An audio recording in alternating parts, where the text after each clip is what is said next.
Joining us today here is author Cathy Peters to explain why she felt compelled to write it. Welcome, Cathy. Thank you so much for being with us again today. So tell us a little bit of the backstory and what compelled you to write this book. Well, I think the really big thing for your audience to understand is Canada is not immune from the problem of child sex trafficking.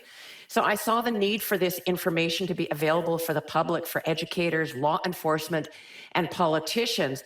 And the book, as you mentioned, is a summary of what I've learned about the issue of human sex trafficking, sexual exploitation, and child sex trafficking over the past 45 years. So 45 years ago, I was an inner city high school teacher where I saw exploitation, but it's been the last 10 years that I've been raising awareness to politicians, police, and the public. So my book is very readable. It's not scary. It's relatable, and it's full of research so Canadians can understand this crime, recognize the indicators that are going on, and to get help. And there's no book like it in Canada, and here it is. Yeah, well, thank you so much for writing it. And in it, you talk about 3 ways that people can actually become, I love the way you phrase it, amazing, make a difference with this really important and challenging subject. And the first one is to learn. And so talk a little bit about what we need to learn, maybe the things that we don't know that we should know, and why you included it as one of your points. Well, I think the big danger today is that youth are on social media where they can get pulled into a very dark world by sexual predators. And just think of the case of Amanda Todd in BC. Technology worldwide actually is unregulated, and social media is very powerful. So youth have access to the whole world on apps and gaming sites. Predators who are organized and sophisticated, they lurk there. And what they do is they ask for nudes and personal information. You think, oh, it's my friend, and they get pulled into this. And that's exactly what happened to Amanda Todd. Now, to learn about it, I say go to my website, beamazingcampaign.org. Lots of great information there, and then buy my book. The Joy Smith Foundation, I really like them. The federal public safety section on human trafficking now is really, really good. And the fun thing is we've got something in Canada called the Canadian Centre to End Human Trafficking.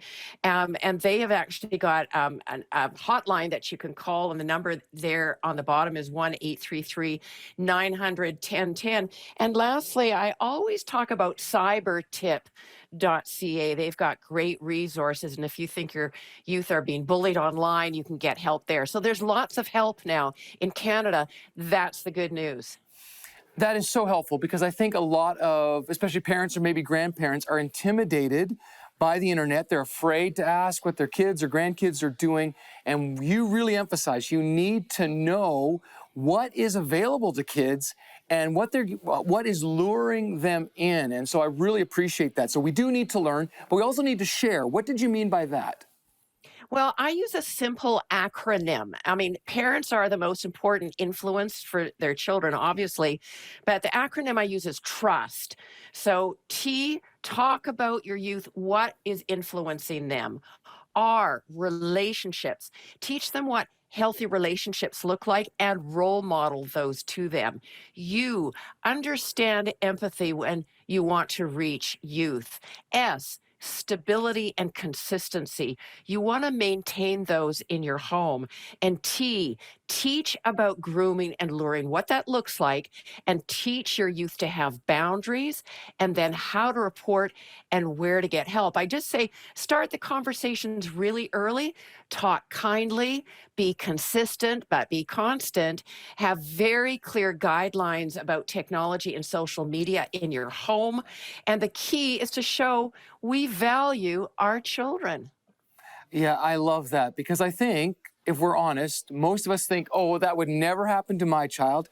That would never happen to my grandchild. And so we just don't think we need to talk about it. But you point out in your book, and it is excellent, that this is the key. Communicate. We must talk to our youth, make sure we understand exactly what they're going through, what they're watching, what they're viewing, and how we can make a difference. And so your final challenge is alert. So what do you mean by that, and how can our audience be equipped to alert if they're aware of something that's happening?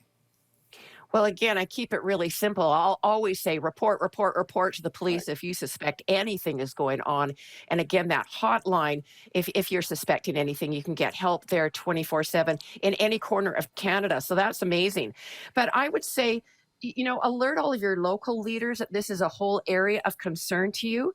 And that includes your church leaders, your youth workers, community leaders, health providers, your doctor, your police. Get to know your police, your mayor and city council, provincial MLAs, your members of parliament. The funny thing is, if Canadians only knew the power of writing one letter, Mm. of just being in touch and talking and saying, this is an area of concern, and we really want to stop this. Thank you. Well, these are three powerful, really practical ways you can get involved. Learn what's happening with your kids and your grandkids. Share, tell stories, talk about it. Let's not keep it hidden, expect that it's not happening to us. Let's talk about it. And then finally, alert when you are aware of an issue, make a difference. So thank you so much for joining us today. Really appreciate it. Good to see you again, Cathy. Thank you so much for having me. Of course. Well, if you'd like to be more involved or actively involved, know that there is a human trafficking hotline. It's 24/7. It is confidential, and the number is there on your screen. It is 1-833-900-1010. And so if you're aware of something, you can call that. Also, you can go to 700club.ca and get the resource, Cathy's resources, her book, and others. So we are here to help you as we combat this evil, and it is an evil that must be addressed.